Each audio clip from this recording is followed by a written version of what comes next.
Good evening, gentlemen, ladies. We call the special meeting September 4th, 2019, 6 p.m. Call to order. Okay, pledge allegiance. Valerie, you want to lead again?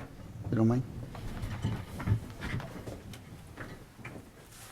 I pledge allegiance to the flag of the United States of America and to the republic for which it stands, one nation, under God, indivisible, with liberty and justice for all.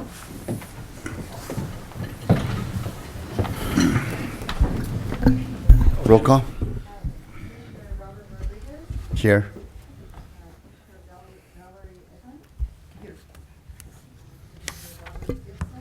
Present. Present. Present. Acknowledgement of all postings. All done? Done. Okay. Then the public hearing will begin with PL 1824ZA, Regional Commercial C3 Zone Code Amendment and Zone Map Changes.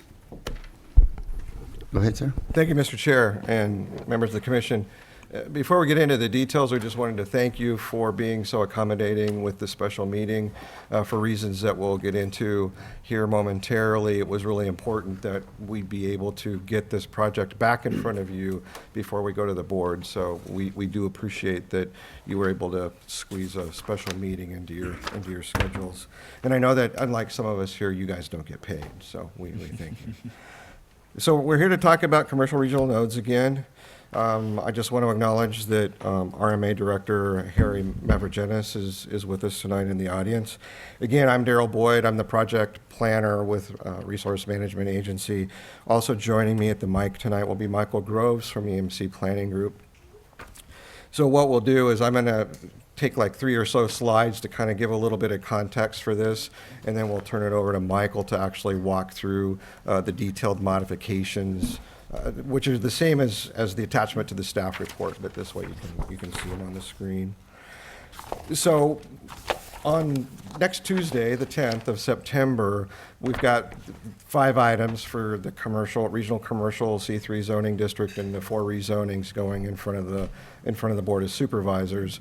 That will be what I would call maybe or characterize as a study session, sort of the first reading, because remember the board hasn't seen this before, unlike some of you who've now, this is the 5th or 6th time, I think that some of you have seen it. The board hasn't seen it in a formal setting yet. So it'll go to the board on the 10th. And then because of state law requirements as well as county code, zoning code requirements, they can't really take an action on the proposed project, the code amendment and the zoning map changes without a recommendation from you. And if you'll recall, when we were here since May, there's been some modifications that are made. So that's what we're going to talk through tonight. There's changes to the code amendment, proposed code amendment. There's 2 of the nodes that we've made proposed changes in the geographic boundaries. Those maps are attached to the staff report. I think Michael's also got those in the presentation to talk about those in more detail. And I think it's also important to underscore that all of these actions, the zoning code amendment and the rezonings, are all to implement the 2035 general plan. I mean, that's really why we're here, is to implement the general plan. So again, in May, you all heard this matter. You made findings that the project qualifies for an addendum under CEQA, an addendum to the general plan, EIR. You recommended that the addendum with the initial studies for each of the 4 nodes be adopted. You adopted a resolution, including the acceptance of the addendum, and then made a recommendation, positive recommendations to the Board of Supervisors for their consideration. The resolution that you adopted is 2019-10. And that resolution is attached to your staff report in case you want to refer to it. I think it's attachment 4 or 5. So because of those actions and then subsequent to that, the staff then, based on the comments that were made by the public and some of the comments I think even from the commission, went back, reconsidered some of those comments, took them to heart, and is coming back tonight now with some proposed specific modifications to what you looked at previously. Again, those are within the code amendment itself, and Michael will get into those. The reduced acreage on 2 of the nodes. We've removed the need for the general plan amendment. We'll talk about that in more detail as well. But essentially, the county council, county administration, the county has determined in re-examining the record from 2015 that in fact the Board of Supervisors did adopt commercial regional general plan land use designation for livestock 101. And so because of that, there's no need now for the general plan amendment. The other reason that we're here, as we alluded to, is that there's a government code section, state government code section, that requires us to come back before you with modifications, so that then that way, when the Board of Supervisors on the 10th and 24th considers the code amendment and the zoning changes, they'll have your recommendation on not only what you saw before, but these proposed modifications we'll review with you tonight. So we're asking that tonight you focus primarily on the modifications that we're here to talk about, since some pieces are still the same from what you saw before. And then, as we say, tonight you will adopt another resolution, a new resolution, based on your actions tonight and your recommendations tonight. That resolution then will go to the board for their consideration on the 10th, but really on the 24th when they make their final decision. As I say, the 10th is really intended to be a study session and for them to see the project for the first time. So with that, let me turn it over to Michael Groves, and he's going to walk you through the substantive technical changes that have been made since the version you saw in May. Thank you, Daryl. My name is Michael Groves, president of EMC Planning Group. Appreciate being here tonight and having the Planning Commission take another look at this with some of the changes that we proposed from the staff level to be recommended to the board. So one of the things I would like to talk about is the fact that, you know, the Planning Commission has had a number of different workshops and hearings on this. And that's been a very good thing. We've heard a lot. This room was full at one point, and we heard a lot from the public, and we've heard from the commissioners about what their concerns are about this rezoning, the C3 code being put in and the rezoning moving forward. So some of the changes we've made to the code reflect that. So one of the first changes we talked about is the technical modifications to the code is restricting permitted uses by right. So there was some discussion amongst the commission and the public about too many uses were allowed by right. So we've restricted those to only agricultural, and those already allowed in the C2 zone, since there's a component of C2 zone in one of the nodes. The list of uses allowed with design review has also been moved. So that whole laundry list of uses that came under design review, which would have been done at a staff level, is now moved to a use permit level. And we heard that from the commission as well, and also from the public about, we want to see these projects come back. If it's a development project, we want to see it come back before the commission so that they can actually review it and you know, weigh in on that particular development, and particularly weigh in on the CEQA process as well, as the development is known. And so we talked about that as a part of this code change. You will now see these uses, and I'll show you the component of it. You'll see the uses moved from a design review staff level to a planning commission use permit level. We also added a provision that requires a proof of sustainable water source. And I'll go through that provision for you. And then we also added some emphasis on clustering in the nodes. And the reason for that is that there's some acreage in each of the nodes that might be on slope, it might have other constraints to it, and so we want to see an emphasis on master plans coming forward or use permits coming forward where there's some clustering involved, where not all of the land is being used for development. So that is the purpose of that. So just in conclusion, on the screen, you'll see outside of the agricultural uses and those allowed under site plan review, such as open space, parks, uses that are already consistent with an approved master plan, everything else will require a use permit or a master development plan, and all of it will be subject to California Environmental Quality Act environmental review. Let's look at the code for a minute. This is one of the first components of the code, which says permitted uses. So you can see the evidence up there where it says crop and tree farming, truck gardening, grazing, and all uses allowed in the agricultural rangeland district are allowed as permitted uses. The longer paragraph at the bottom of that is essentially the paragraph that allows for C2 uses to continue their use. We know that at Livestock 101, there's a section of C2 that already exists. It's about 16 acres. They have the right to continue to use their C2 uses into the future with this provision. Permitted uses site plan review. You can see it's been basically whittled down to almost nothing. It's parks, playgrounds, and open space uses for which a determination of consistency is looked for, i.e. you already have a use permit or you already have a master plan and you're looking for a consistency determination.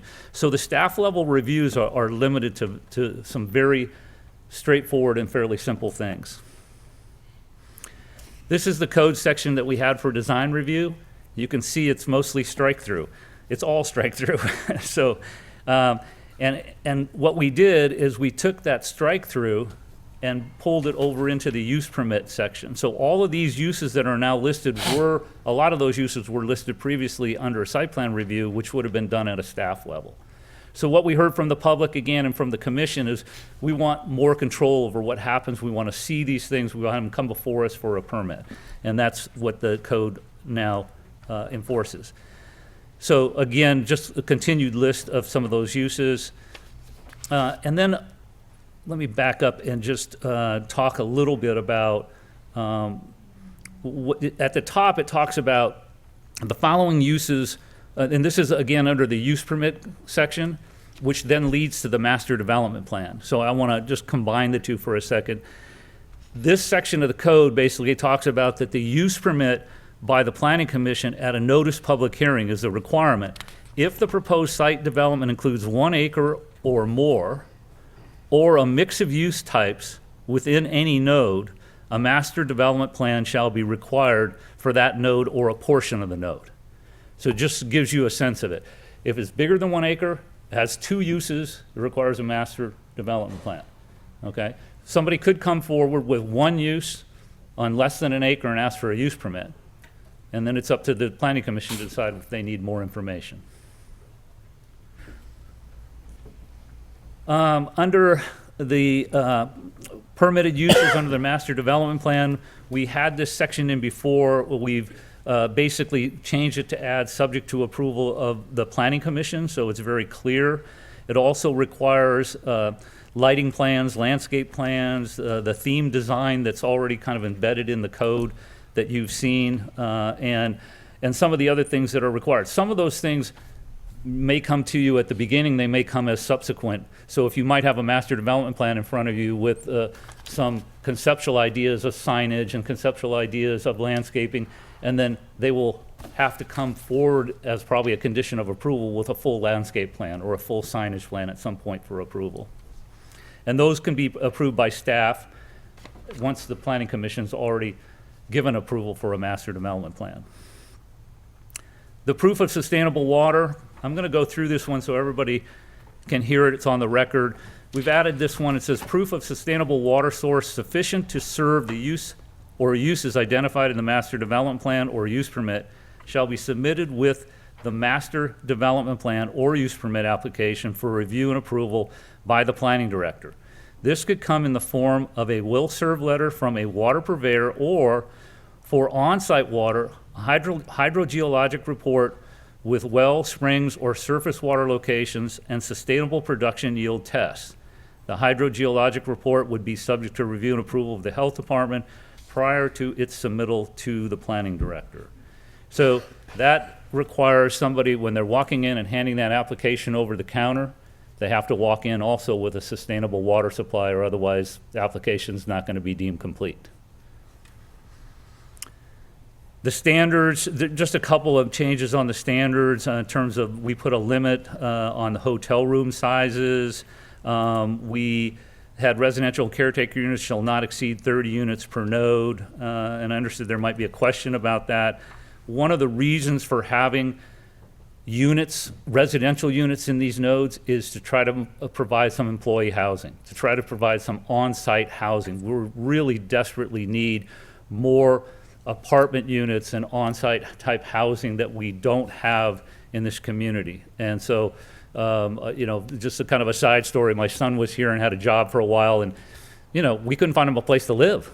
It was just crazy. So there's just nothing available. And so that's one of the things that is in the code. So we can talk about that some more if there's some questions about that. Auxiliary uses serving the development, such as access ways, water, sewer, infrastructure, including water tanks, water lines, sewer and septic areas and lines, utilities, and other similar uses, may be developed outside the node boundaries. Example, you might have a node boundary, but your well might be better located outside the boundary. That's okay. You can do that. You can have the well outside the boundary of the node, or you can have an access way that crosses a place that's not in the node. So those are provisions that we put into the code. And then here's the provision encouraging clustering, shall be clustered where feasible. So we've encouraged that for all. This is an example for one, but it's encouraged on all 4 of the nodes. And then the county may establish a special development impact fee for financing mechanism for the signage. We've talked about this with the Planning Commission before, that we may need to have a regional sign program. And that sign program, you might want to have one at the north end of the county and one at the south end of the county that lets you know that there's some places you can stop in the county, which you don't have now. And so if we do a regional sign program, we might have to coordinate it with Monterey County. There may be some cost involved in that, probably is. And so this just puts a provision in there that the county may be putting together a fee program for this. And again, this is a site design stuff, talking about clustering where feasible, and this happened to be livestock. The boundaries, 2 of the boundaries have changed since we saw you May 15th of this year. And both of those boundaries are changed to be reduced. So reduced acreage at Bettable Road, commercial node boundary from 55.48 acres, not spelled very well, reduced to 29 acres. And State Route 129 is from 40 to 33 acres. So those were both reduced largely because there's prime farmland around the edges of those nodes and in some of the nodes. And so we tried to reduce that and preserve as much prime farmland as possible. Here's just a look at those nodes. This is the original boundary for Bettable Road, 55.48 acres, and this is now what the revised boundary looks like, 29 acres. The next one is 129. It was 40.2 acres. The area at the far bottom of the picture is considered prime farmland, so it was taken out for the time being. And I'll show you that. You can see it's taken out of the boundaries. This is for 129. This is just throwing in here as a ownership map, just because it's the only node that has more than one owner. So we threw it in just so in case there was any questions about ownership at 129. General plan, clerical mapping corrections, and general plan amendment no longer needed. As Daryl talked about, we no longer need the recommendation that you made to the Board of Supervisors for the general plan amendment. There's been a lot of research done between May 15th and now on the actual actions, the minutes of the board meetings, the videotapes of the Planning Commission and Board, et cetera. And the general plan designated commercial regional nodes on land use diagrams. It was the intent of the Planning Commission and Board of Supervisors, based on evidence in the record, to delete a node originally identified at State Route 156-101 and add a node at Livestock 101. Prior to certification of the general plan EIR, and adoption by the general plan by the Planning Commission, and there's probably some people in this room that remember that day, held a public hearing. It was July 1 of 15, and during that hearing, we took a timeout. And that timeout was that the Planning Commission directed staff that they wanted to change up the nodes. They wanted to move the node that is at 156 and 101, delete it off the map and move it to the Livestock 101 site along Highway 101. And so that general plan policy, LU 5.3, was edited during that meeting to direct the exclusion of Highway 101 State 156 node. And the State Route 156 node was removed from the figure 3.5, which essentially was the figure that dictated where the nodes were to go. Due to a mapping error, several figures, including figures 3.2, 3, 4, 5, and 6, within the general plan still included the 156 node and did not include the 101 node. So there was some problems with the maps as they got finalized, even after the board's hearing when they got finalized. So the county's now just trying to correct that clerical error by updating those maps and removing the incorrect locations and adding the correct locations. So the Planning Commission further recommended at their meeting that this node be moved to Livestock 101 location. A motion was passed and recommended approval of the general plan and general plan EIR with the exclusion of 101, 156, and the addition of Livestock 101. The removal and addition was considered at the Board of Supervisors hearing, and the Board of Supervisors adopted the general plan and certified the general plan EIR with the understanding that the node would be moved from 156 to 101. Therefore, the general plan amendment that the Planning Commission recommended to the board on May 15th of this year to include 101 as a commercial node is no longer necessary. So part of the action tonight is just to acknowledge that and say that we're not going to make that recommendation and actually acknowledge that we're going to correct the maps. So they're not big things, but they're important that you just acknowledge those tonight in your motion and make sure they're on the record, and that's what your recommendation will be to the board. So due to the clerical errors, we'd like to clean up all those maps, and you can see the map numbers at the bottom of the page, and I'll show you those maps.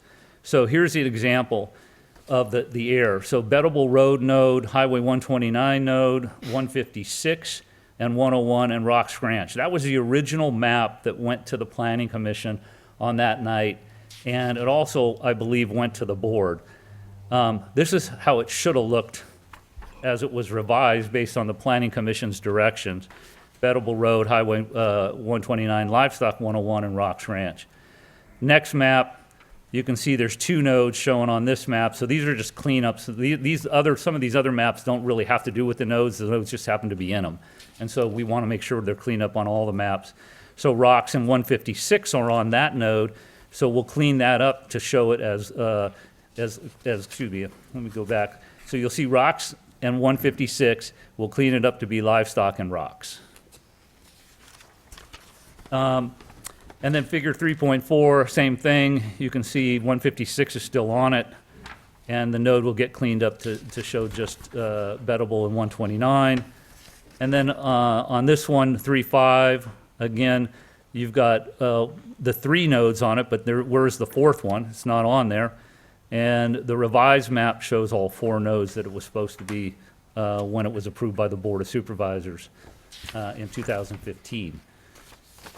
And then lastly, the last figure, again, just an error of showing 156 again, and the last one replacing 156 with Livestock 101.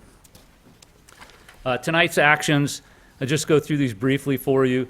Daryl already mentioned them, but I want to kind of re-emphasize the actions we're taking. The Planning Commission, as I said in the beginning of this, has held a number of workshops and public hearings on this matter, so you're pretty familiar with it at this point. We want to focus on just the modifications that we've made from your May 15th meeting to tonight. You adopted a resolution on the 15th and recommended to the supervisor a certain amount of actions. So county staff is now requesting the Planning Commission supplement that May 15th recommendation to the board as follows. Adopt a resolution that revises the regional commercial district code to implement the general plan, taking into consideration the addendum to the certified 2035 general plan, final EIR. So again, the first action is just those modifications you saw in the code tonight that I showed you. The second one is recommend the Board of Supervisors adopt an ordinance to amend the county code Title 25 to incorporate the new regional commercial district, and to recommend the Board of Supervisors adopt ordinances to change the county zoning map at 4 locations that we've discussed tonight into the regional commercial district.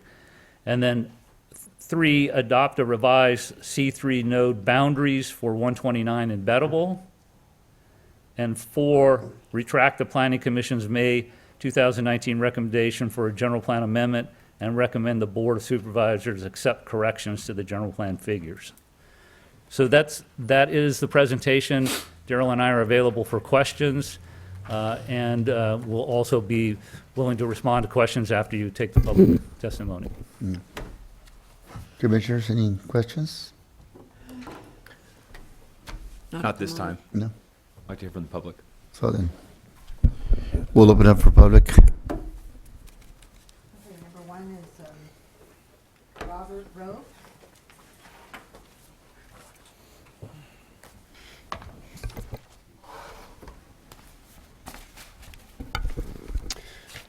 Good evening, I'm Robert Robe.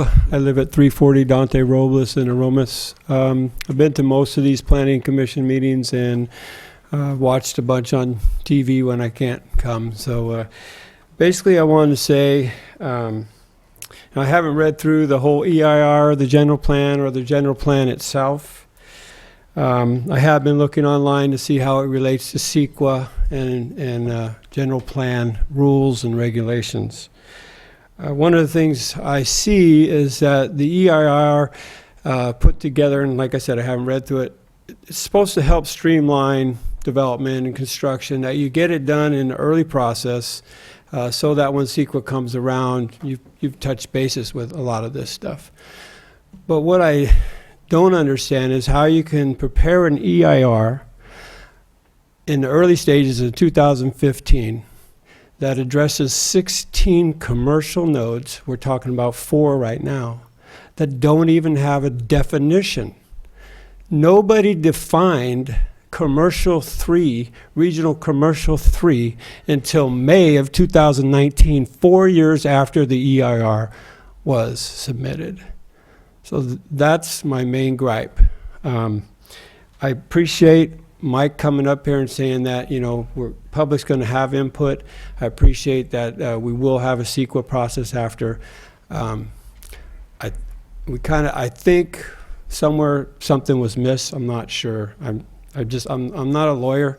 The lawyers handle that kind of stuff, and hopefully they keep the county from lawsuits. I know that's part of their job among a lot of other things. So that was my main thing there. I'm glad when we do get into that CEQA process that we do look at overdraft. I mean, our area is in overdraft. We've had wells, again, you've heard it before, we've had wells go dry in our area. I don't know what the aquifer looks like. I know we had to pull a stick out of our well, and we're not as deep as we used to be. And every time you do that, you use more energy, use more greenhouse gas, more pollution, more environmental issues. So hopefully we look at all that when it comes. Lastly, I want to talk about signs really quick. The 101 node, I heard you guys last week or last meeting talk about ordinances and updating ordinances, and hopefully, you know, with new staff coming on, that'll look at, and you talked about, you know, trying to help some of the development that we need for commercial areas, which I think we've already got on a quick search of loan. I can't remember the name, but it's a commercial realtor site. 10 minutes of research, I found 21 commercial real estate sites in San Benito County for sale.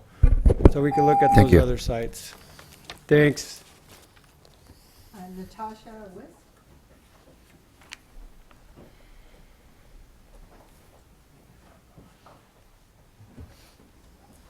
Natasha Whiston.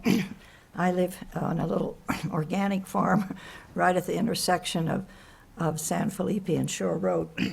And I'm here again, I've been to the Board of Supervisors, but I want to say, as a positive thing, I think the revised plan is much improved over the initial one. However, I am a member of the Protect Our Rural Communities, and I'm still very much concerned about the state law, CEQA, that says one should have an up-to-date EIR report before changing the zoning from agricultural to commercial, or changing any zoning. And I think that is a state requirement, and it certainly should be done now, because the 2015 report was 2015, and we know how the climate's changing, what's happening now all over the world. And the other problem is 83% of our water in San Benito County comes from groundwater. And as I understand, there's already beginning to be salt intrusion in the southern part of the county. And I think that's something that should be carefully looked at, especially if there's going to be a Great Wolf's Lodge water park. I have examined that, and I have found out that it is an international hedge fund that bought out the water park, which is one of the largest nodes. I don't know if they'll be able to build under the new conditions, but it's just, it's like a miniature Disneyland, and I don't think the people of this county want that along the highway. So I'm urging you to carefully consider before, as the other gentleman said, there are lawsuits against the county, and we taxpayers are having to pay for those lawsuits, to see if you can do an up-to-date environmental impact report. And then I understand there's supposed to be at least 2 advertised meetings for the people in this county to get together and give you input.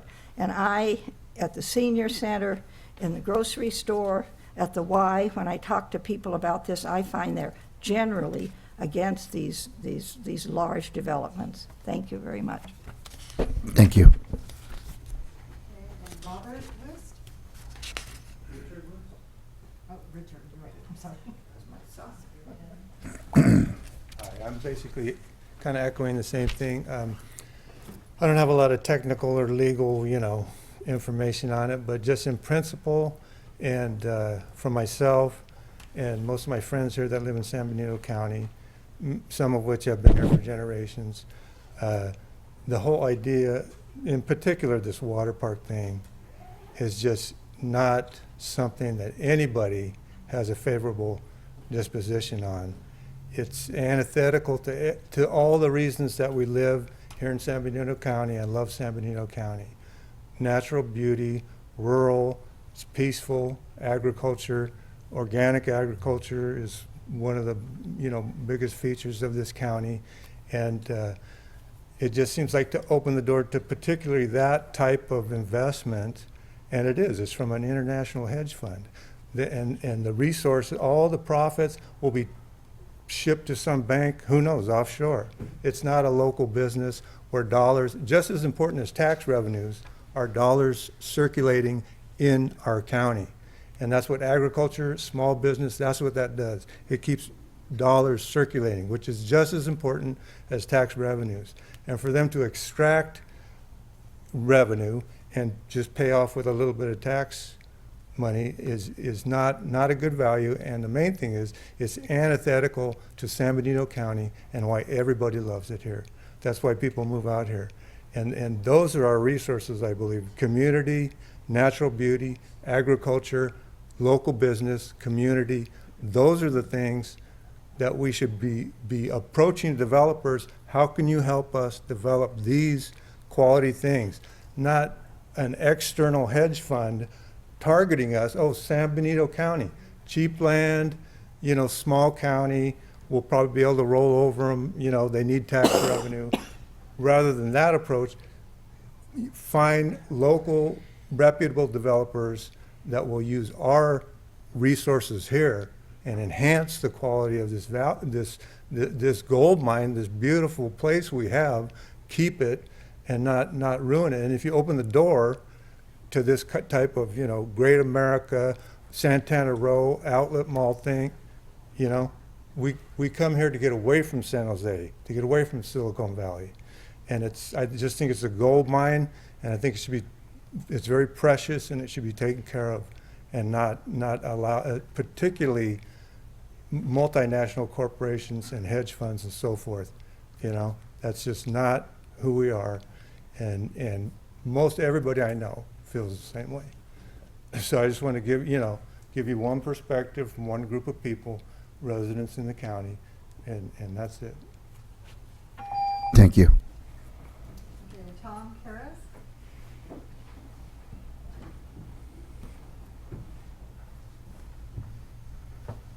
My name is Tom Karras, and I'm from Aromas.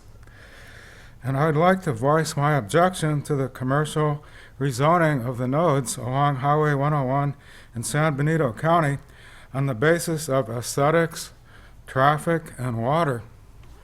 And the two, traffic and water, are already admitted in the general plan that I was reading through in the EIR CEQA review. And so you guys already know that it's going to have a negative impact there.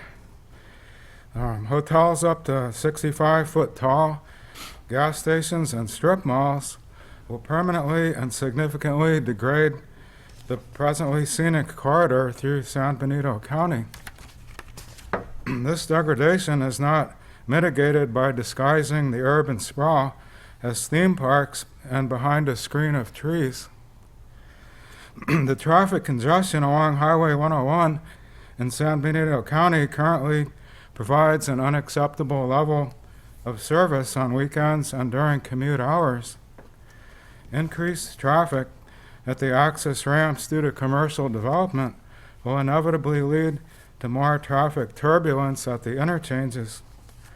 This is especially true for the Livestock 101 node, which is a direct entry onto the freeway in an already hazardous and curved section of the freeway. The net result of the commercial development is on an increase in commute time for hundreds of thousands of motorists.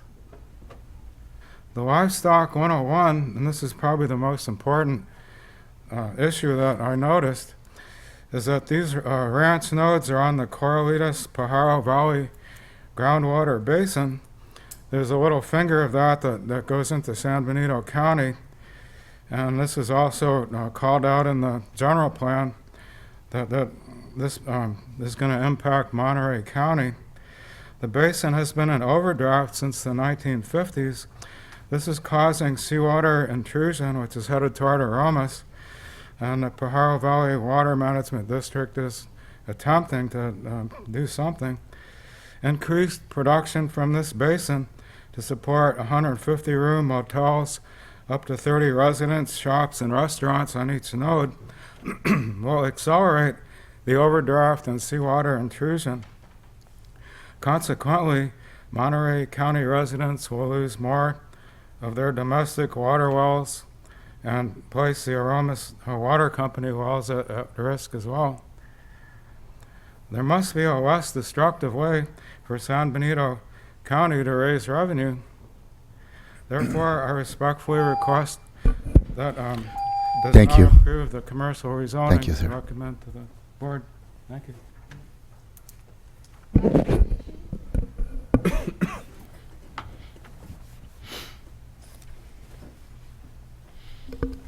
Ms. Having, could you repeat the name, please? Matthew Beachy? Thank you. Hi, I am Matthew Beachy. I live in Aromas in San Benito County. I am part of PORC, and I've been asked to read the letter that Mark Wolf has put together. Dear members of the San Benito County Planning Commission, this office represents Preserve Our Rural Communities, an incorporated nonprofit organization comprising San Benito, Monterey, and Santa Cruz County residents dedicated to protecting the rural character of the region from wasteful, poorly planned, industrial, and urban development of agricultural and rural lands. In an earlier letter to you dated May 14, 2019, We explained that CEQA required the county to prepare a subsequent or supplemental EIR, rather than mere addenda to the 2035 General Plan EIR, before approving the above referenced zone changes. This was necessary to account for new site-specific information that was never disclosed or evaluated in the earlier EIR, as well as to avoid unlawful project piecemealing. Although the county has modified the earlier set of zone changes to some degree to reflect changes in overall acreage affected, and has apparently dispensed with the proposal to approve a general plan amendment for the Livestock 101 node, the approach to compliance with CEQA remains unchanged. We accordingly restate and incorporate by reference the points and authorities in our May 14th letter, September 4th, 2019, page 2, and continue to urge the county to prepare a subsequent or supplemental EIR for the zone changes rather than rely on addenda to the 2035 general plan. Furthermore, we dispute staff's determination that the general plan amendment for the Livestock 101 node is not necessary because it was previously designated as a commercial node as part of the board's approval of the 2035 general plan. Evidence in the record establishes that the omission of Livestock 101 from the general plan's land use diagram and other maps was not the result of mere clerical error, and that there has been no environmental analysis of the change in land use designation for this site. Thank you for your consideration of these additional concerns. Most sincerely, M.R. Wolf and Associates. I appreciate your time. I truly hope that you will consider this in your process. I truly hope that this is not just a change to where you're going to give your approval for this type of land use. It looks like you are stepping back and considering some items, but it feels like, and I suspect it may be, that you're just changing the point that you're making the decision, as opposed to changing your opinions about what the decision should be. And that's a concern for me, and I will continue to watch. Thank you. Thank you. Cora Bach.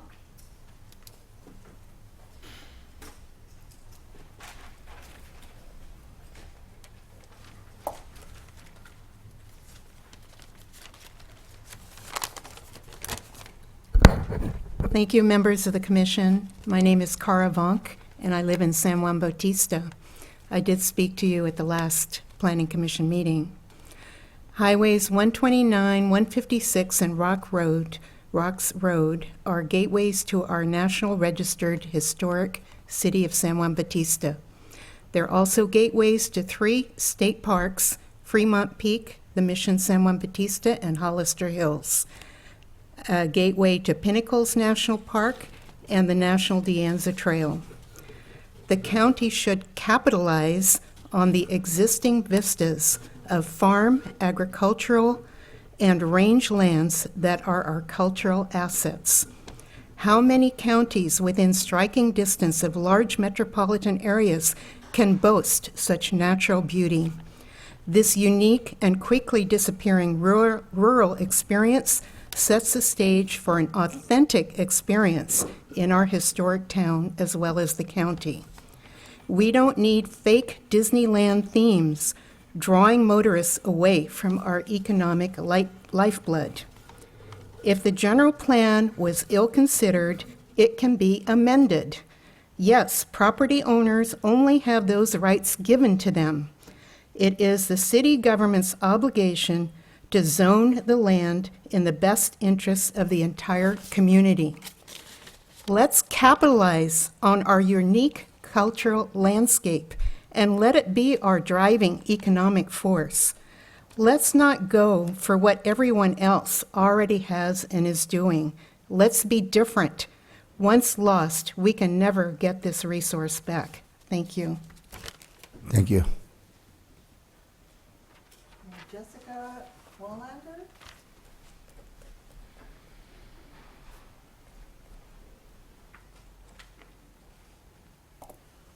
Good evening. I live on Cole Road, and my family and I operate a small educational farm there. Spoke last time this was discussed. It's good to see you all again. I just wanted to remind you all of some of the concerns that my family and I expressed last time we were here. In this country right now, we're losing 175 acres of farmland per hour. Access to farmland is one of the most significant challenges for young farmers today. And that's something we should be concerned about, because right now, farmers 35 years and younger are outnumbered by farmers 60 years and older at a ratio of 6 to 1. This has the potential to drastically impact our food systems, and something we should all be concerned about. I also wanted to draw attention to something that others have mentioned, but my community in Aromas is in a severely overdrafted watershed, and I am immensely concerned about the impacts this level of development will have on my neighbors, on my community, and on my livelihood. If my well goes dry, I cannot farm there anymore. So I plead with you to seriously consider your decisions. And finally, we understand that San Benito County needs revenue, but agritourism and ecotourism are some of the fastest growing industries in the country right now.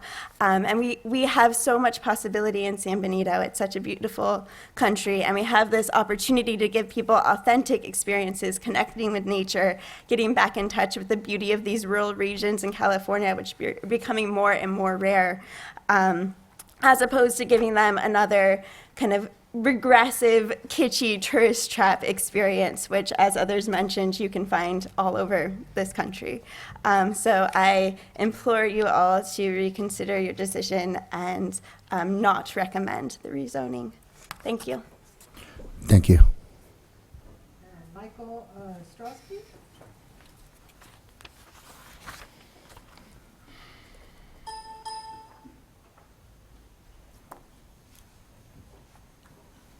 Good evening.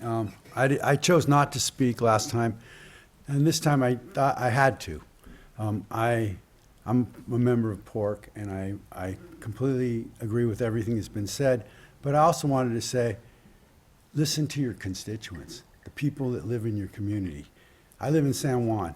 The whole town came out and asked the city council to recommend you to table this, and they did. But there was one member of the community and one member here came and tried to convince them, and almost did, to unrescind the recommendation of the whole community. It was sad. And one young lady spoke up and reminded the city council that you'd made this decision. So that's what I'm thinking you do. Think these things over, because the consequences, we're only here for a short time. The decisions you make today are going to affect this county for a long time. Thank you. Thank you. Jackie Morris? Jackie Morris? Good evening. Oh, there you are.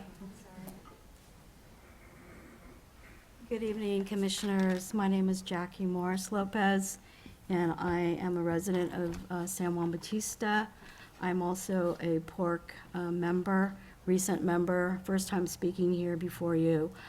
I also was at that San Juan Council meeting when we asked, as a collective group of San Juan residents and Aromas residents, to rescind your decision to develop the 101, 156 development nodes.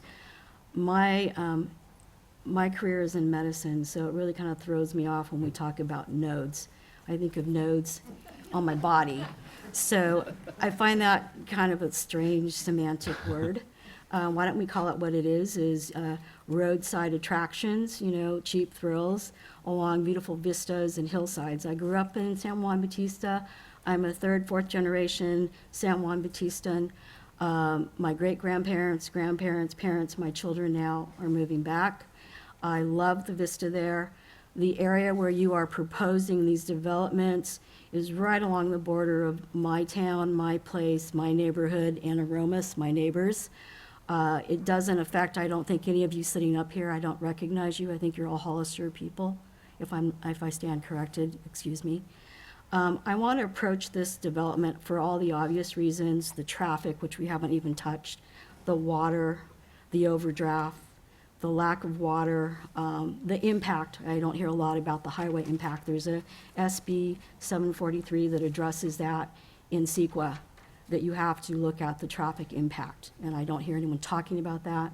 The other thing that I really strongly want to hit at home, because I noticed in your packet here, there were a couple of letters of support spouting or recommending that you go forward because it will bring in jobs to the county.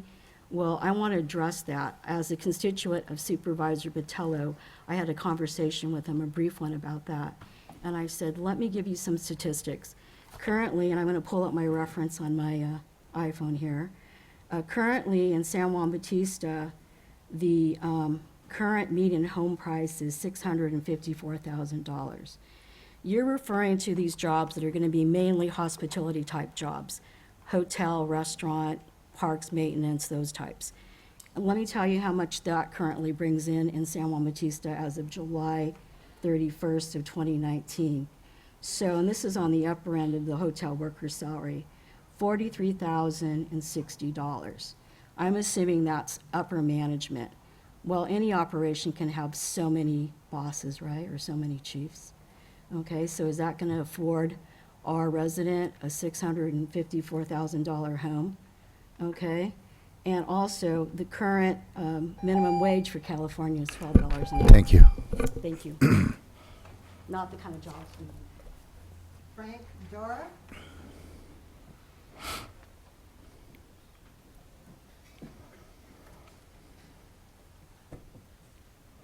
I guess I'm in the minority because the only one I'm looking to support is the Bell interchange. I have the RV park next door.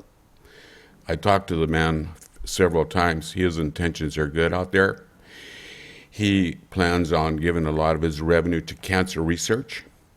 He wants to do a 50-style restaurant and service station there. We have a lot of people that run out of gas on that highway that come to our RV park looking for gas, looking to use our restrooms because the highway gets congested, so they stop there.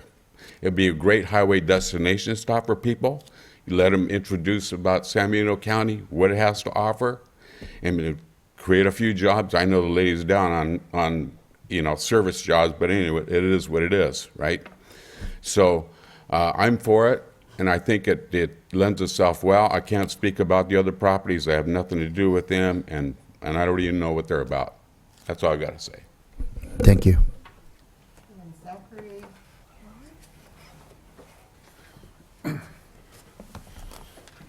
Good evening, Commissioners. My name is Zach Walton. I'm here on behalf of the property owners who are on the property subject to the nodes.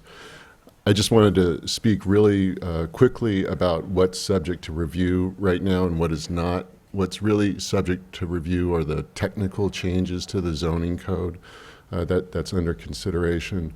We're not considering the general plan update. That's already been evaluated. We're not considering the wisdom of commercial nodes. In your prior hearing, you've already considered the 4 nodes. You've considered livestock. You've considered the environmental review associated with those things. So all of those items are not subject to review. It's essentially the 3 criteria or 3 categories of issues that Michael Groves and Darrell had already identified for you. It's those 3 narrow technical issues, and that's all I wanted to emphasize. Thanks very much. Thank you. That's it. So we close the public hearing. Let's bring it back to the commission. Commissioners? Any questions? Oh, starting where?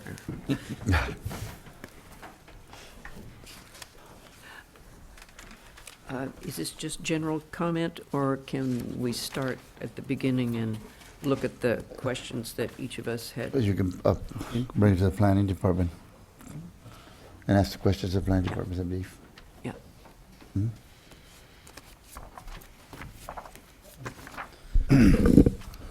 We're gonna have questions for the planning. So you'd like planning to engage some of the questions Yes, raised this correct. evening? Uh-huh.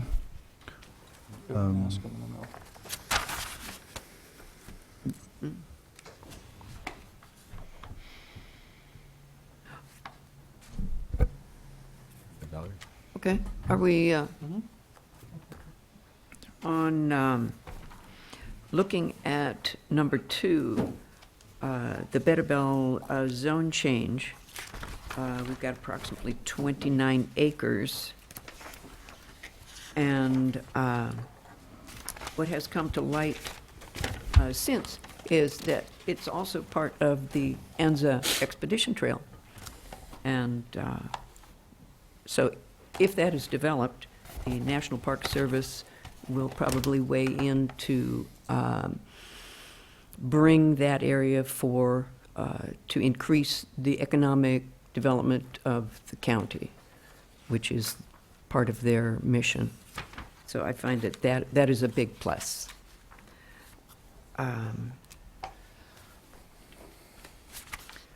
We're looking at, okay.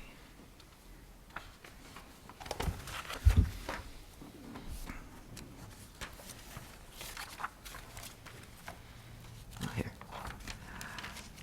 Development standards, 25.16. The signage is, maximum is 45 feet, and the structural maximums are 35 feet.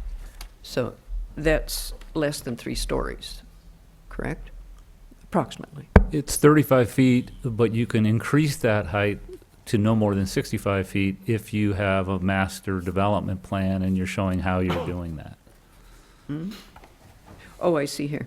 Master development may allow heights up to 65 feet.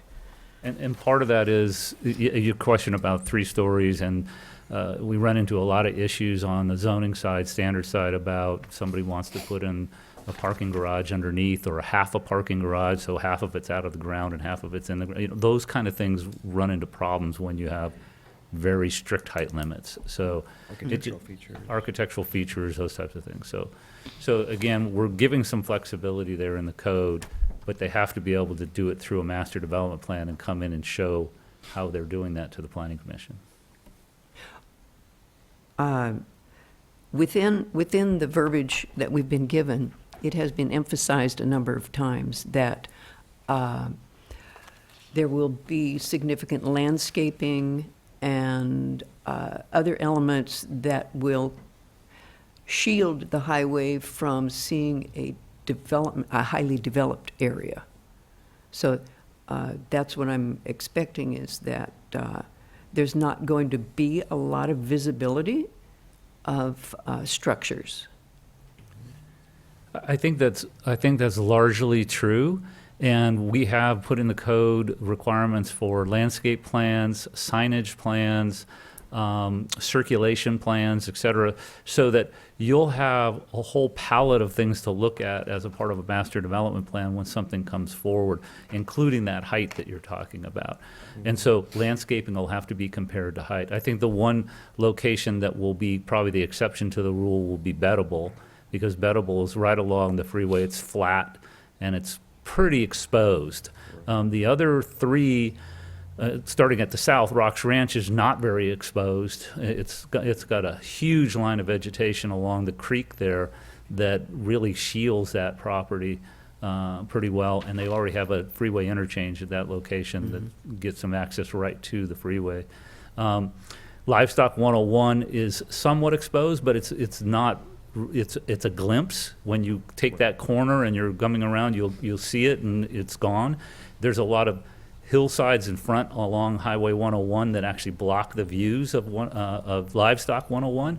So you can build in behind those. So what I would expect the Planning Commission to do is look at a master plan and say, are they building with the land or against the land, right? Are you building in behind the nodes, and are you using proper design features to actually shield the building? So I think there's a great opportunity there. And Highway 129, the big issue with 129 is it's really back off of the freeway. So it's away from the freeway and kind of turned around the corner. So it doesn't have as much exposure as they'd probably really like as a commercial developer, if you will. If I could, through the chair, I'd like to address the same response and build on Mr. Grove's response. There's also the potential when you as a commission review an individual master development proposal that you like the architecture and the theme so much that you say, should we hide this whole thing with landscape? I mean, commercial businesses thrive on people knowing where they are. So the way I think it's envisioned is that there's going to be a very specific review if anybody has a development proposal in front of you, of which the whole slate of architecture, colors, landscaping, visibility, signs is going to be laid out there. You may not want to just hide everything because, so, I mean, if we have the impression that, you know, yes, we can landscape, you can landscape the heck out of something, but, so I'll just stop on the editorial right there. But the thing is that it's not a done deal for any one of the designs right now. No action being talked about right here, even put in front of the board, turns the earth or puts a stick in the ground. When anybody wants to do that, they're going to have to put a comprehensive plan together and present it to you in a public venue.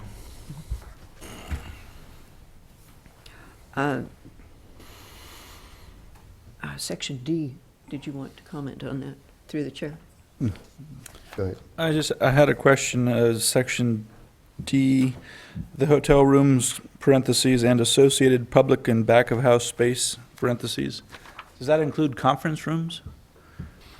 Are these, are we prohibiting large conference rooms in these hotels? It's usually set up as an average, so it's a per room average, so they have to take their conference rooms out of that average. Okay. That's how you typically set up a code. Okay. And I'm gonna hit the next one. Go ahead. And through the chair, also in section D, residential and caretaker units shall not exceed 30 units per node. That number seems extremely high.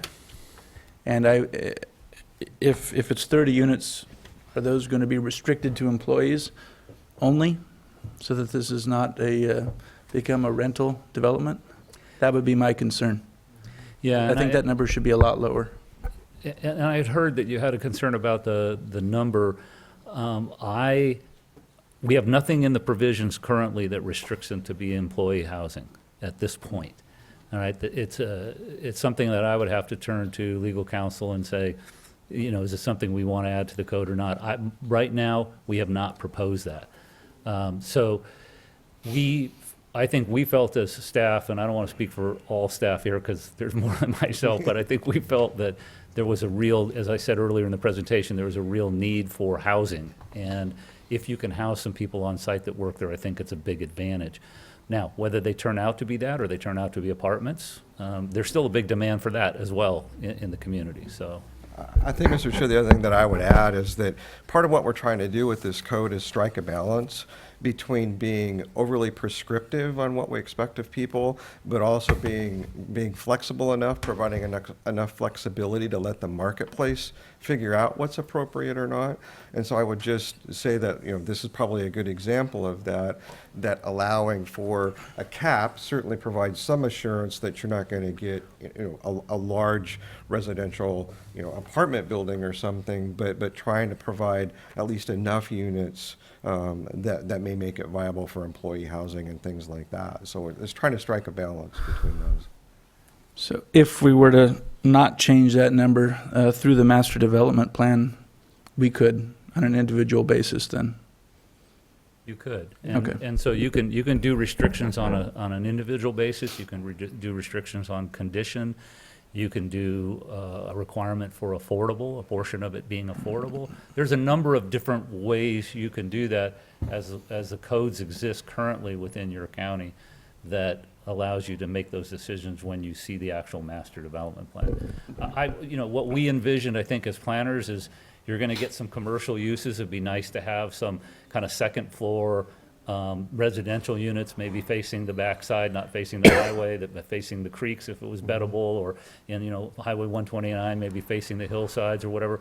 But you're getting some ability to have some potential residential on the site that creates a more lively site because of the walkability of it, and also potential for employees.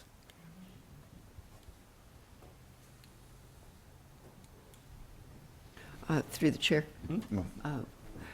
The limitation on hotel stays or visitor stays is 30 days, is what I've seen in here somewhere. It's typical. Commissioner? Yeah, through the chair, just want to go back and talk a little bit more about the change that's requested of the Planning Commission. So in May, the Planning Commission recommended to the board to amend the general plan to include Livestock 101 as part of the nodes. So we had already made that recommendation. Now the request is we don't need to make that recommendation because of the research that people have done looking back at what was the intent. I'm just wondering, why go against what the commission has already said, which was, hey, let's go ahead and recommend to the board to amend it. Maybe it's belts and suspenders that we're talking about here, but help me understand why we feel confident that we can just go ahead and recommend the changes to the clerical error as recommended by the planning department. I think the first way I would start to respond to that, Mr. Chair, is that it's what's being said is it's no longer necessary. Right, so before we were taking, say, a conservative land use approach to make sure that we were doing what we needed to do, but based upon reexamination of the record and so forth, it's been determined that the general plan amendment is no longer necessary. So essentially, that's what we're saying is that we sort of moved from the need to do the general plan amendment from a land use perspective to having moved into the legal realm of looking at the record. What did the commission recommend? What did the board of supervisors actually approve? And so based on this determination that the board in fact did approve the elimination of 156 and relocation of Livestock 101, that the general plan amendment's not necessary. It's not needed. It's my belt and suspenders comment. So not necessary, but what's the rationale why we're going against what we had originally recommended, and now we? Yeah, it was a staff recommendation, and you as a planning commission approved that recommendation to do a general plan amendment. We don't take general plan amendments lightly. Yes. Because you can only do 4 a year in every jurisdiction. So we don't take that lightly. There was a discussion after the planning commission meeting about going back and reviewing all the evidence in the record. And all the evidence in the record, including videotapes and minutes, et cetera, showed that not only did the planning commission direct the board of supervisors in their recommendation that Livestock 101 should be in the general plan and be on all those maps that we made mistakes on, right? But when it got to the board, the intro comments to the board of supervisors on that day basically reiterated what the planning commission said and said Livestock 101 is to be one of the regional commercial nodes and to replace 156. We are deleting 156. It was clear as day in the record, in the videotapes and in the documentation that we saw. So one of the concerns is you print out a general plan, right? It gets put up on the website and all of a sudden there's an error in the graphic and everybody takes it the wrong way, right? And so we want to clean that up, and that was part of it. So our biggest emphasis at your last planning commission meeting on the 5th was to clean up. It was a cleanup measure. Right. We don't need to do anything more than have you acknowledge the cleanup. We don't need to do a general plan amendment to clean it up. So that's the difference. A general plan amendment requires us to go through a process with the Board of Supervisors and have them agree to a general plan amendment, et cetera, and we only do 4 of those a year.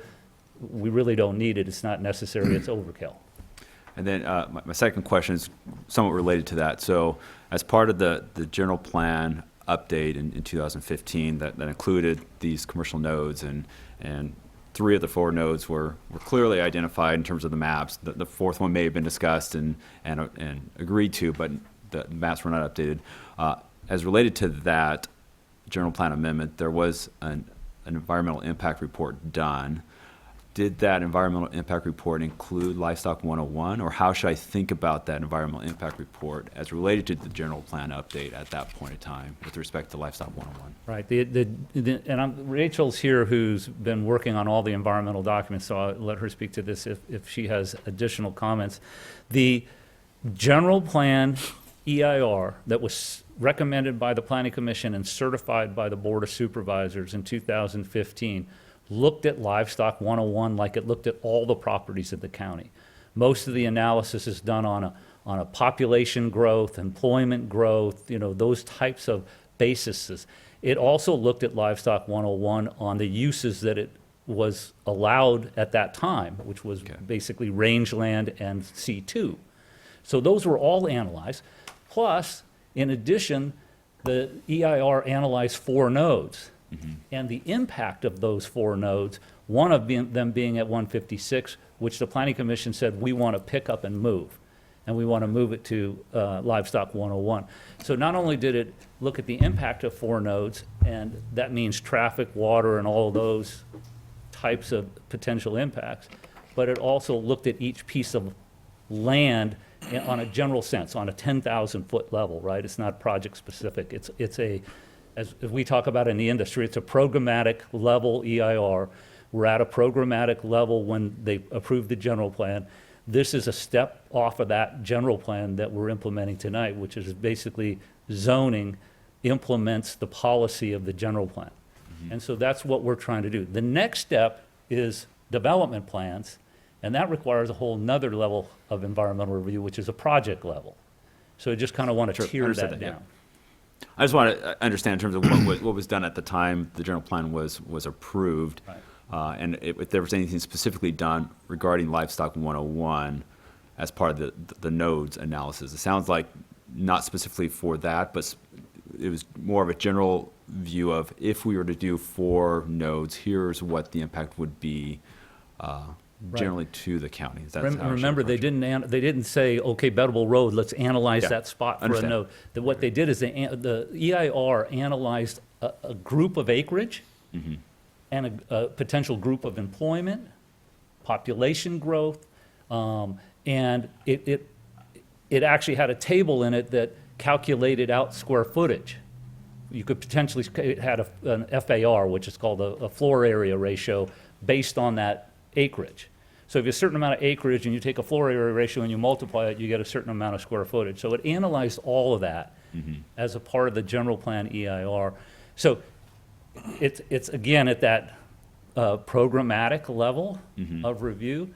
So it analyzed 4, it analyzed a group of acreage, and it analyzed it at a potential square footage. If you remember the conversation at your May 15th meeting, we restricted in the code the potential square footage to about a quarter of what was in the general plan EIR.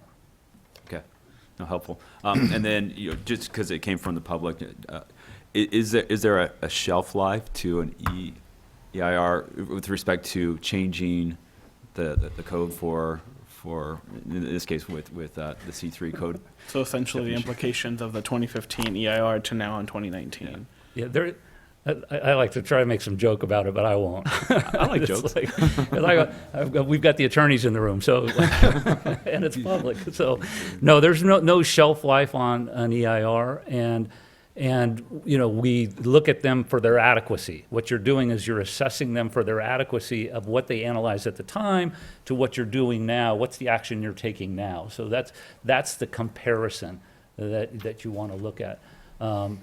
And there's been plenty of cases in California about that subject matter that you're talking about, the adequacy, and whether somebody can tier off of that and use that document. And it might make a difference between whether it's a program EIR, policy document versus a project-specific EIR. Sure. Right, you're talking two different things. Yeah, that's helpful.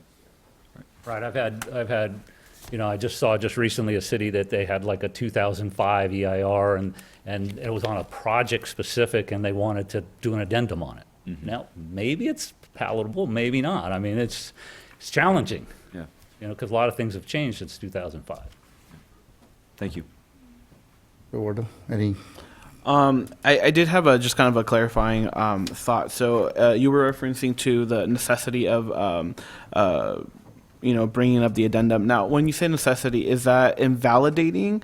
Like if we chose to acknowledge that, we're not going to do that because it was already brought up in the Board of Supervisors and kind of passed, is that like for a legal parameter, is that invalidating that? Or is it just we're dropping it and it's end of story there? I think, just for clarifying question, Mr. Chair, you're talking about the general plan amendment? Is that what you're referring to? Sorry, apologies, yeah. Right, yeah. So I think the basic answer is we're asking you to retract that recommendation. We're going to be asking the board to make certain actions on their meeting, and general plan amendment's not going to be one of them unless you direct us to do that. Yeah. Just a clarifying question on that. Okay. Any more questions? Go ahead. Okay. No. Editorial comment. Never mind. Where's the Thank you, Mr. Chairman. Thank you. Anyway, just for clarification, we're not approving any construction or every development at this point. I mean, you still got to go through, any development is going to come and have to do the ERI, correct? And bring all the documents necessary. We'll say a project-specific Project- environmental review that looks at yes. earth, wind, fire, Yeah. traffic, all those things. It's not foregone that anything is exempt, nor an EIR, but each one will have a specific environmental review once there's a development proposal on the table. And they have to meet all the criteria, like the water especially. With noticed public Yes, hearings. So we're just making a zone change and a map zoning change. Is that correct? Correct. The last slide would be great to have on the screen again with tonight's actions for what's being considered by the Planning Commission. So, Commissioners, do I hear a motion for approval of the zone change and the map change zoning? We're gonna, I make a motion to retract the Planning Commission's May 2019 recommendations to amend the general plan and recommend the Board of Supervisors accept corrections to general plan figures 3.2 through 3.6.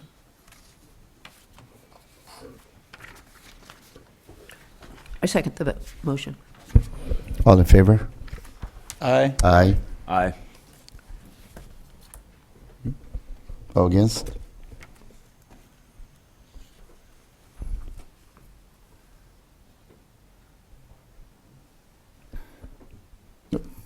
Guess it was 5-0. You're not taking a stand on this one?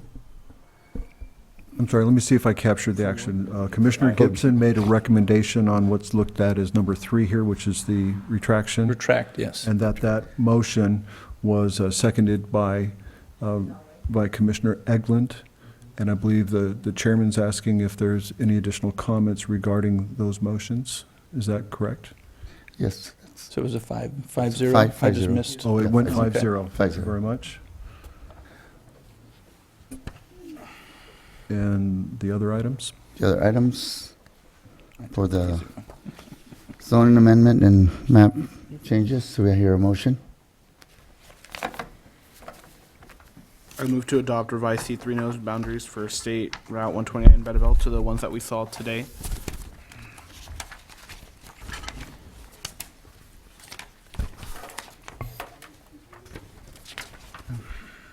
To facilitate discussion, number 1 is those items with the subpoints are embodied in the attached resolution. They've got a resolution, yeah. Pardon me, so the action on the resolution would revise the C3, would recommend to the supervisors those several actions. Okay. Actually, Mr. Chair, if I may, there's a resolution, a draft resolution at the back, or well, actually, it's the first attachment after the staff report, I think, is the second one. It's the draft resolution.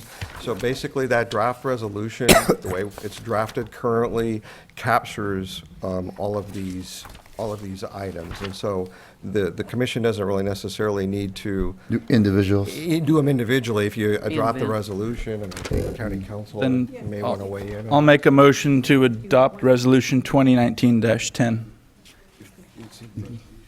I second that. All in favor? It's Aye. not dash 10. It's a dash. That's the one in there. Mis- Oh. mis-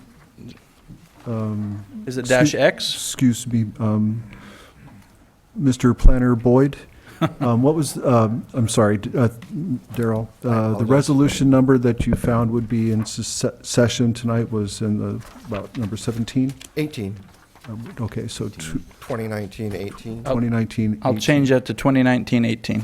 Yeah, thank you. I second that. All in favor? Aye. Aye. Okay. That does it. Do we have anything else? That's it? And the boundaries for 129 and Bettabel were acted upon? Okay, number It was all two. encompassing. There was Just all as a under double check, resolution. because I'm not seeing it as an action item under that resolution. Mr. Boyd is item number 2 on the board, the revision to the C3 node boundaries, making those both smaller. Is that wrapped into the resolution action they just took under what's on the board as number 1? Mr. Chair, yes, yes, Okay. that's wrapped into. Everything was all Yeah. on the resolution. Yeah. I have a recommendation from council just to have a straw vote on that to make sure that, a motion, please. Do I hear a motion? You're asking for number 2, adopt revised C3? The boundaries.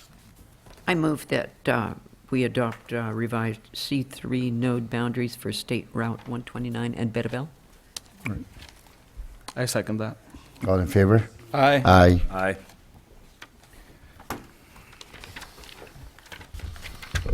Any more, Catherine? No, there's nothing more on this item, and I do want to express our thanks for you coming together and also for the public coming out with this short notice meeting. The regularly scheduled planning commission meeting of the 18th is still on for Okay. 2 weeks from tonight. Oh. Yeah. I make a motion to adjourn. All in favor? Aye. Aye. Oh, I forgot to ask for second. Seconded, Second. You seconded it. Another one. Thanks, Lorna. Go do.